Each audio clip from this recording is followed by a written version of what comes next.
with another possible retirement and more. This is Wrestling Hub. My name is John, and you're watching the Wrestling Report. Before we get into the rest of the video, make sure you subscribe to Wrestling Hub and turn on all notifications to stay up to date with everything in the world of pro wrestling. Also, don't forget to follow us on Instagram at Wrestling Hub Official and follow us on Twitter at Wrestling_Hub.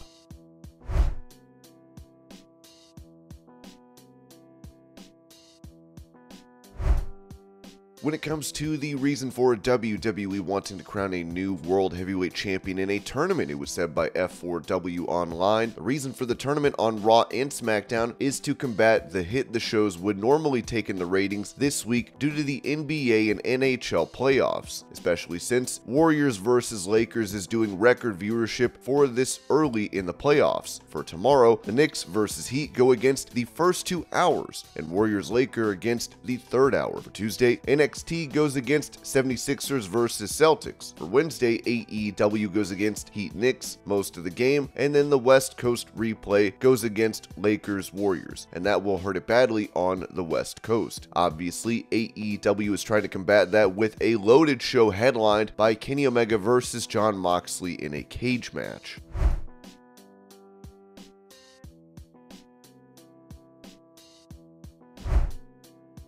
Speaking of this world title tournament, this was said by Jim Cornette regarding SmackDown stars being included in the matches. As he noted on his podcast, we can't even get a tournament with legitimate matches and eliminations among top people. We have to have this triple threat horse, but he just said across both brands. How does that work then if the guy is exclusive to Raw? If one of the SmackDown people wins it, then it's been drafted from Raw to SmackDown. Do they have to go back? Or they've been drafted, or they were already on SmackDown to begin with, they now automatically would go to Raw? Why are you giving SmackDown people a chance at a title that's going to be exclusive to Raw to begin with?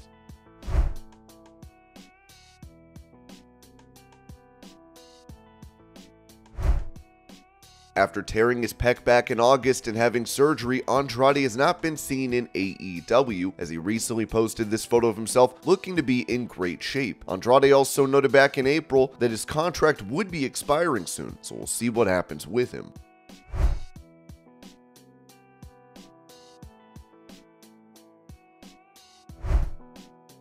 As it's believed that the deal for her show expired without coming to terms, Renee Paquette said this about her podcast: "The show is on hiatus, taking a little break and enjoying some more time with my family right now."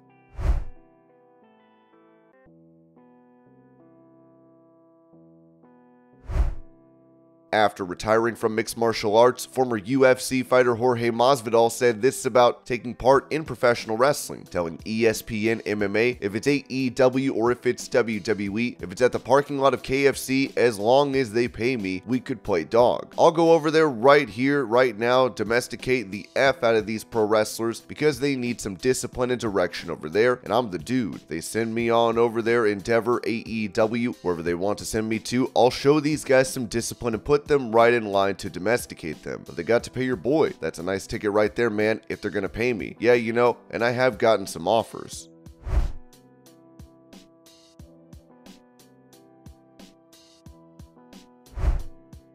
With Carlito making his return to WWE at the Backlash event over the weekend, Sean Ross Sapp mentioned another spot that WWE sources were very happy with was the return of Carlito. Several backstage spoke about how much Carlito had matured since his WWE run, and said that the reaction from the crowd was even better than expected. There have been numerous pitches over the last couple of years to bring Carlito in for runs or even full-time. Fightful has been told that as of this weekend, Carlito's appearance with WWE was a one-off, but that could always change.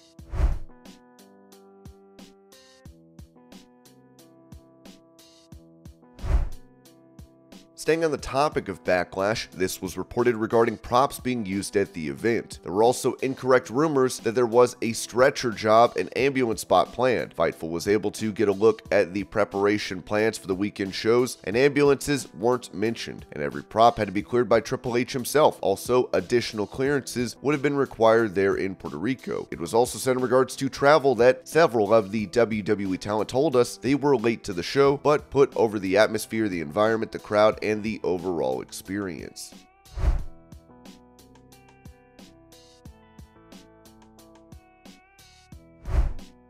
Talking about AEW star CM Punk making a visit backstage on Raw previously, Wade Keller noted on House of Wrestling that, "I heard that AEW President Tony Khan reached out to somebody and asked what the heck is going on. But I don't want to say Tony would play these types of games, but it's possible. It was very important for Tony to not have been okay with it for the reason doing it." Okay, let me explain it. If the Punk said, "Hey Tony, I want to go visit WWE's locker room," and Tony's like, "I can't know about this, do what you want. But we didn't have this conversation and I didn't know ahead of time. But go ahead, it'll be good for PR." And I have zero reason to believe that's the case, but I'm just trying to account for all reasonable options. It's possible, Tony said, "Do it, but I want no part of it." That'd be contract tampering. So as soon as Punk did it, it's possible Tony started going to people, "What the hell? What is going on here?" in order to cover himself legally. So I'm just saying that's possible. But my inclination, my belief, the belief of people I talked to is Tony did not know ahead of time. And some people were like, is this going to be the time Tony realizes what we're dealing with Punk? Will he stop being such a fan of his and blind to Punk's lack of social awareness?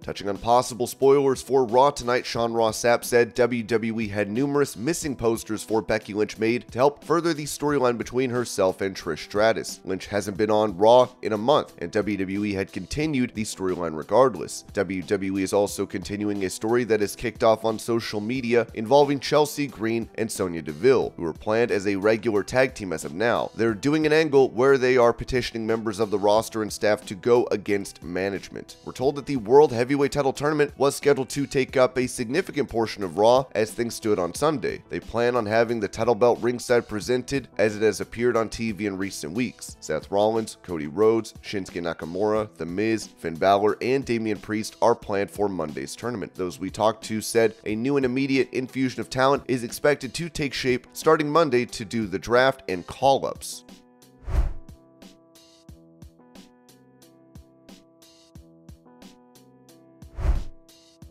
Despite Cody Rhodes getting the win over Brock Lesnar at Backlash, this was said regarding their rivalry by WRKD Wrestling. Cody Rhodes' feud with Brock Lesnar is far from over. While Cody is currently in the Raw World Heavyweight Championship tournament, the Beast Incarnate will quickly make his intentions known.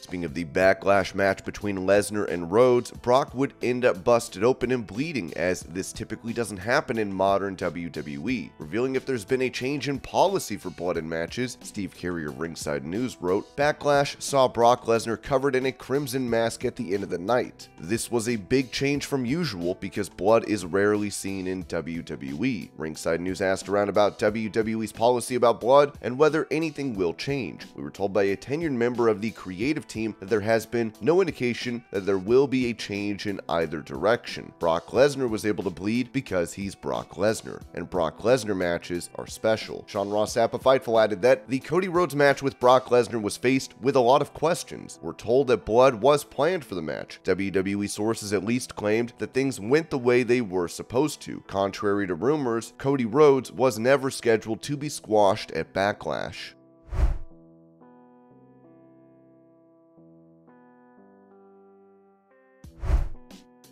Taking to Twitter, Chris Jericho wrote this about a recent incident. "Hey Mandalay Bay, it's unacceptable that you tried to bully me and assault me when all I wanted was my bags that I left at concierge. Your security staff ignored me for 30 minutes and when I made some noise, physically and mentally assaulted me and laughed in my face. I want restitution now."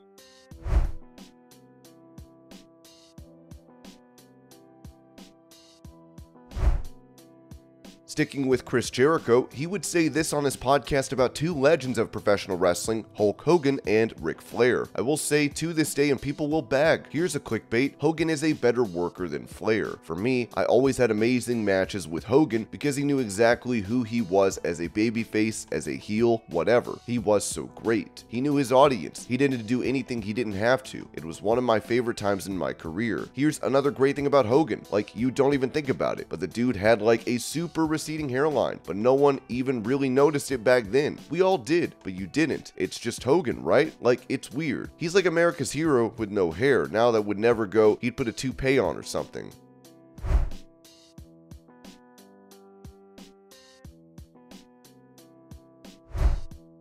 The brother of WWE commentator Corey Graves, Sam Adonis, recently took to Twitter to reveal he had received a threat writing, "Normally I find hate mail from Lucha Libre fans entertaining and validating, but an 11-year-old sending me death threats with violent cartel imagery is quite unsettling."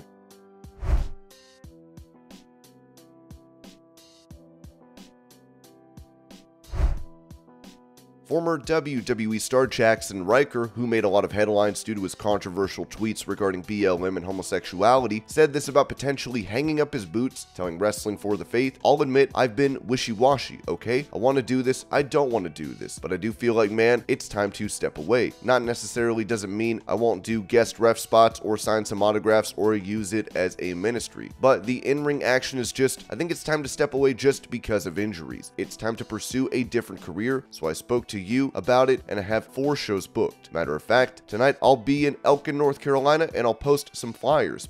And then June 3rd in Milner, Georgia for brother Marty Miller, little benefit for Drake Wirtz, good buddy of ours. And then June 17th, big show in Mooresville, North Carolina. And then August 27th, which is funny, it's 2 days after my 23-year anniversary of my wrestling career starting, will be my last show in Salisbury, North Carolina. And this was your Pro Wrestling News Update. I hope you're all having a great day. Thank you so much for watching, and I'll see y'all later.